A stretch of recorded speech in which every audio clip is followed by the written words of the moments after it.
has evolved over the past 45 to 55 million years. Humans began to domesticate horses around 4000 BC. Horses are able to sleep both standing up and lying down. Female horses, which are called mares, carry their young for approximately 11 months. And a young horse, called a foal, can stand and run shortly following birth. Most domesticated horses begin training under saddle and harness between the ages of 2 and 4. They reach full adult development by age 5 and have an average lifespan of about 25 to 30 years.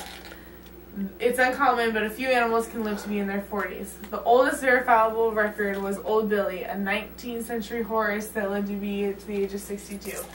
In modern times, though, Sugar Puff was listed in the Guinness Book of World Records as the world's oldest living pony, and he died in 2007 at age 56.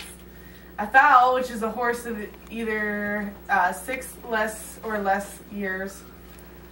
A nursing foal is sometimes called a suckling, and a yearling is a horse of either sex that is between 1 and 2 years old. A colt, which is a male horse under the age of 4. Filly, which is a female horse under the age of 4. And a mare is a female horse that is 4 years old or older. And a stallion is a non-castrated male horse, 4 years old and older. There is also a gelding, which is a castrated male horse of any age, it doesn't matter. And horse breeds are loosely divided into about 3 categories based on general temperament. It's either they're spirited, which is also known as a hot blood, that has speed and endurance, or a cold blood, which is like a draft horse and some ponies, suitable for slow, heavy work, and warm bloods, developed from crosses between the hot blood and the cold blood. There are over 300 breeds of horses in the world today, developed for a bunch of different uses as far as like sports and work and the old warfare they used to use back in the olden days.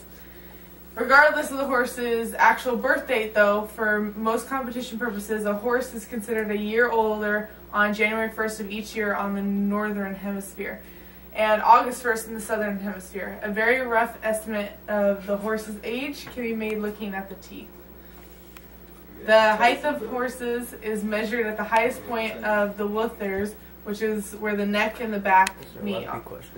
The English-speaking word measures the height of a horse in hands and inches. So 1 hand is equal to about 4 inches, and the height is expressed in the number of hands, a full hand. So it's like this on the side. And then you add however many extra inches there are. So for example, a horse that's 15.2 hands would be 15 hands, which is 60 inches, and then plus 2 inches. So it would be a total of 62 inches in height. The size of horses vary from breed to breed. Light riding horses are usually ranged in height from 14 to 16 hands, and they weigh from 840 pounds to 1,200 pounds. The larger riding horses usually start at about 15.2 hands and are as tall as 17 hands, which weigh about 1,100 to 1,300 pounds. Heavier draft horses are usually at least 16 to 18 hands and can weigh about 1,500 to 2,200 pounds.